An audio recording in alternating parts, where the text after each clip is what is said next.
नेपाल की नापाक हरकत, भारत के 3 इलाकों को दिखाया अपने नक्शे में। जी हां साथियों, अपना पड़ोसी देश नेपाल, जो कि भारत उसे अपना छोटा भाई की तरह मानता है, उसने एक बड़ी तुच्छी सी हरकत की है और तुच्छी सी हरकत किसी दूसरे के बहकावे में आकर कर दी है।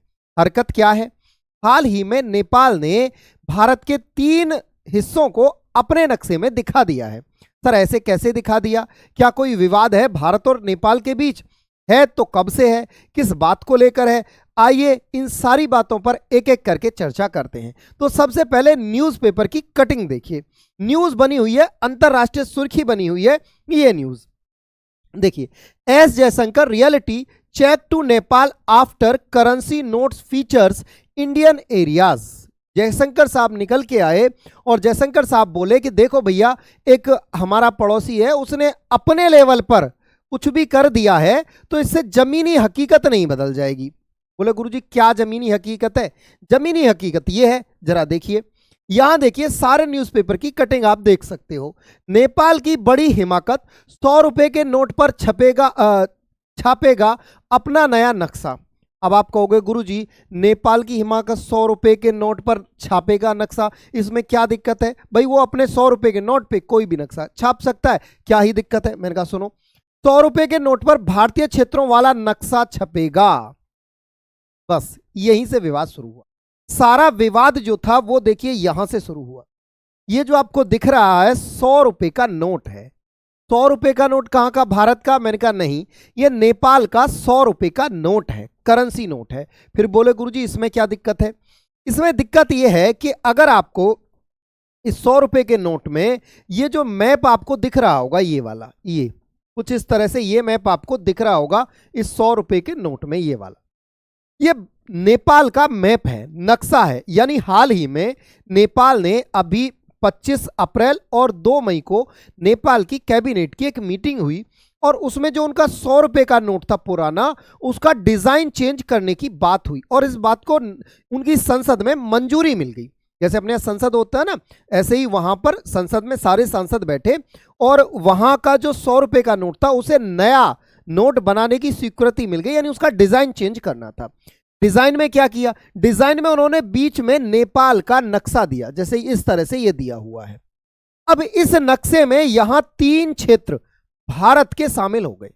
इस नक्शे में इन्होंने क्या किया? भारत के 3 क्षेत्रों को शामिल कर दिया, यानी भारत के जो 3 क्षेत्र जो कि अभी भारत के अधिकार क्षेत्र में, उन्हें नेपाल का हिस्सा बता दिया। बोले गुरुजी ऐसी हिमाकत किसने की? तो सबसे पहले आइए जानते हैं कि ये मैप पे लोकेशन कहां है जिसको नेपाल अपना बता रहा है, यानी ये जो सीमा विवाद है वो कहां है, समझते हैं। देखो, अगर आप मैप को देखोगे तो ये सारा कुछ जो हुआ है ना, ये इनकी वजह से हुआ है। बोले सर जी ये कौन है? मैंने कहा ये पुष्प कमल दहल प्रचंड है। नाम देखिए, पुष्प कमल दहल प्रचंड, जो नेपाल के प्रधानमंत्री हैं वर्तमान में नेपाल के। इन्होंने क्या किया? इन्होंने, इनकी ही अभी सरकार है तो वहां इन्हीं की सरकार में स्वीकृति हुई और इन्हीं की सरकार में सारी चीजें हुई। इनकी जो सरकार है ये चीन समर्थित सरकार है। दरअसल चीन समर्थित कैसे? इससे पहले यहाँ के जो प्रधानमंत्री हुआ करते थे वो हुआ करते थे केपी शर्मा ओली। हालांकि नेपाल भारत का एक अच्छा मित्र राष्ट्र रहा है, लेकिन जब सबसे पहले 1990 के दशक के बाद केपी शर्मा ओली की सरकार आई तो वो चीन समर्थक थे और वो भारत की तरफ से थोड़ा सा अपना रवैया दूर की तरफ रखने लगे। केपी शर्मा ओली की सरकार गिरने के बाद एक सरकार आई शेर बहादुर देउवा साहब जो थे वो भारत समर्थक थे, लेकिन उसके बाद केपी शर्मा ओली की पार्टी और इनकी पार्टी जो प्रचंड साहब है, इन प्रचंड साहब की पार्टी ने आपस में गठबंधन कर लिया, दोनों मिल गए।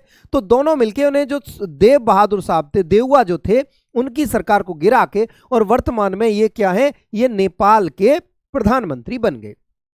यानी इनका जो सपोर्टर है, जो सपोर्टिंग पार्टी है इनकी, वो केपी शर्मा ओली की पार्टी है जो किसके समर्थन में रहती है?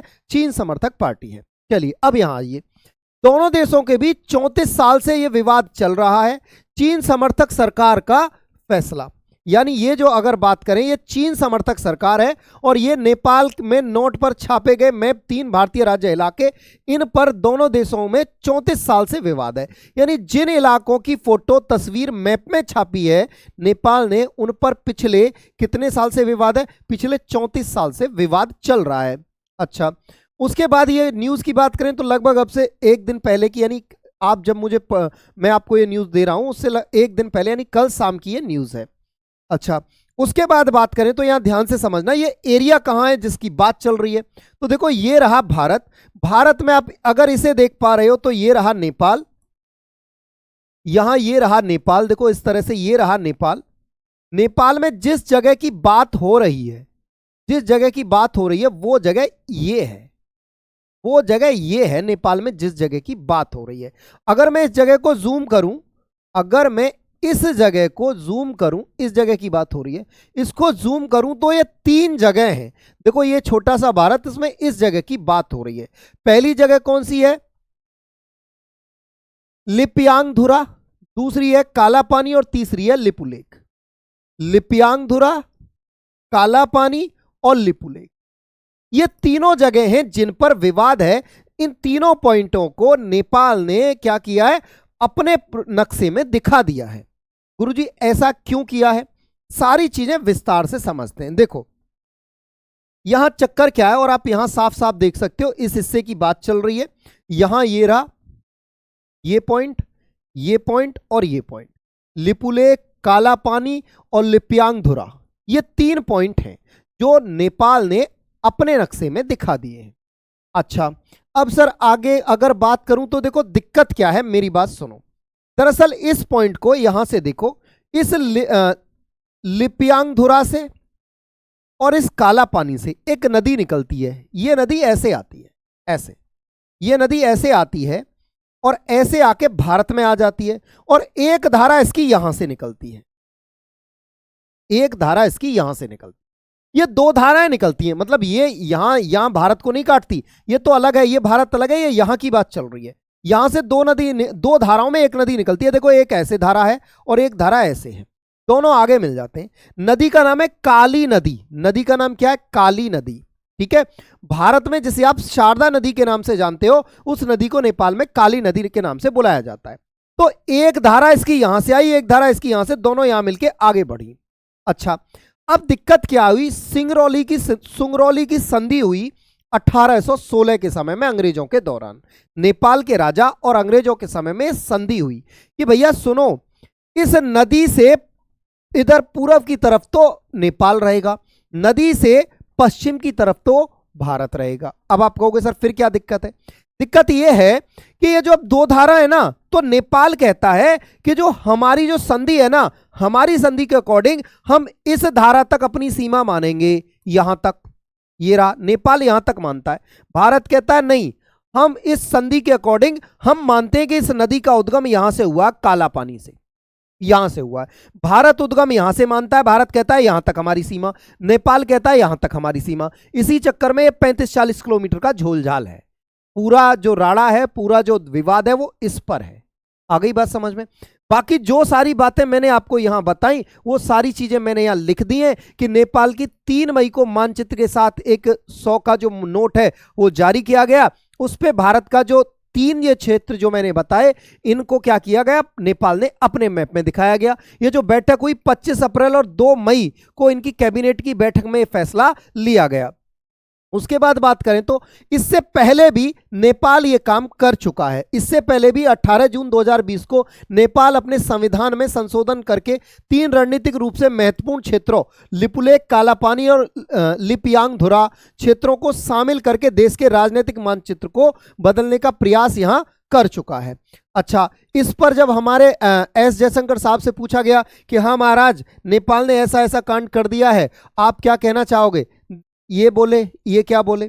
ये बोले देखो भाई, नेपाल के फैसले का विरोध करते हुए देश के जो हमारे विदेश मंत्री हैं एस जयशंकर साहब, इन्होंने कहा कि देखो दिल्ली यानी भारत, दिल्ली की स्थिति बहुत स्पष्ट है कि काठमांडू मतलब नेपाल के बारे में कह रहे हैं, काठमांडू एक तरफा उनकी ओर से कुछ कदम उठाए गए हैं, यानी उन्होंने एक तरफा ही अपने आप ही कुछ कदम उठा लिए हैं। उन्होंने यह भी कहा कि जब दोनों देश सीमा मामलों पर बातचीत कर रहे हैं तो एक तरफा कुछ करके नेपाल जमीनी हकीकत को बदलने वाला नहीं है। यानी देखो, अगर इनका सीधा सा कहना है कि भाई अगर तुम अपने मैप में से कर लोगे तो क्या तुम जमीनी हकीकत बदल लोगे? नहीं ना, तो फिर काहे परेशान हो रहे हो? अच्छा, इनका सिंपल सा ये कहना है। उसके बाद अगर हम बात करें तो यहां पर ध्यान से समझना जो मैं बात बता रहा हूं। देखो ये रहा पूरा का पूरा विवाद क्या है, देखो ये दिखाता हूं मैं, यहां देखिए ये रहा। लिप्यांगधुरा से एक धारा ये आ रही है, लिपुलेख यानी काला पानी से एक धारा ये जा रही है। देखो लिपुलेख काला पानी होते हुए एक धारा ये जा रही है, दोनों यहां मिल रही हैं। अब नेपाल कहता है कि मेरी जो सीमा है ना वो यहां तक है, मैं तो इस नदी का उद्गम तय जो हुआ था सुगौली की संधि के अकॉर्डिंग जो तय हुआ था वो ये हुआ था कि इस नदी के उद्गम से, कौन सी नदी? काली नदी, काली नदी के उद्गम से पूर्व में नेपाल और पश्चिम में भारत। तो नेपाल कहता है कि मैं तो यहां इसका उद्गम मानूंगा, तो भारत कहता है कि नहीं इसका उद्गम यहां है इसलिए हमारा हिस्सा यहां से है। और वर्तमान में भारत का ही यहां एरिया है, यहीं पे भारत का पूरा कब्जा है। भारत ने यहाँ कंस्ट्रक्शन वगैरह सब किए हुए हैं, रोड वगैरह सब बनाए हुए हैं। अब आप कहोगे सर कब से? मैंने कहा सन बेटा जब 62 में लड़ाई हुई थी ना, तब भी भारत की सेनाओं ने यहां मोर्चा संभाला था चाइना के खिलाफ। ठीक है, ये देखो पूरी कहानी मैं आपको यहां बता रहा हूं। यहां देखिए दो नदियों से तय की हुई भारत नेपाल की सीमा है, इसे समझो।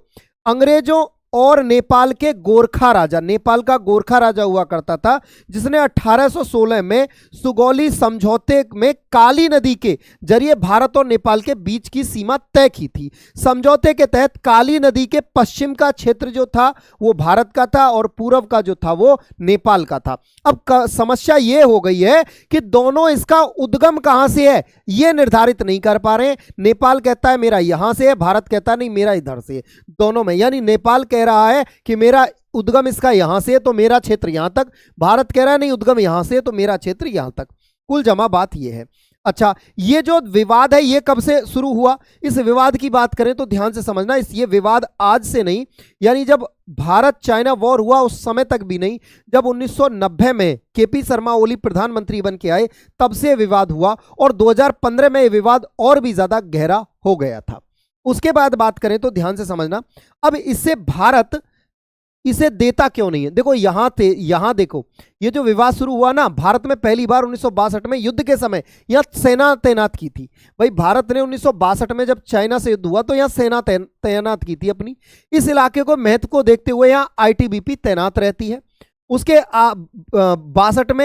62 में चीन के हमले के बाद भारत ने लिपुलेख दर्रे को बंद कर दिया था, 2015 में से फिर से खोला गया था। तो ये सारी चीजें भारत के ही कंट्रोल में शुरू से रही हैं। इस तरह से यहाँ भारत ने रोड भी बनाई हुई है। देखो ये भारत ने बॉर्डर के साथ साथ यहाँ रोड बनाई हुई है, ये पूरा का पूरा, ये नाथुला दर्रा और ये पूरा का पूरा सागा से लेके कैलाश मानसरोवर से लेके ये सारी की सारी रोड भारत ने यहाँ बनाई हुई है। उसके बाद बात करें तो इससे नुकसान क्या होगा अगर हम ये एरिया नेपाल को दे देते हैं? तो बेटा सबसे पहली बात तो कि ये ना एक ऐसा पॉइंट है जिससे हम पूरा का पूरा किस पे नजर रख सकते हैं, ये ऐसा पॉइंट है जिस पर हम पूरी चीन पर निगरानी कर सकते हैं।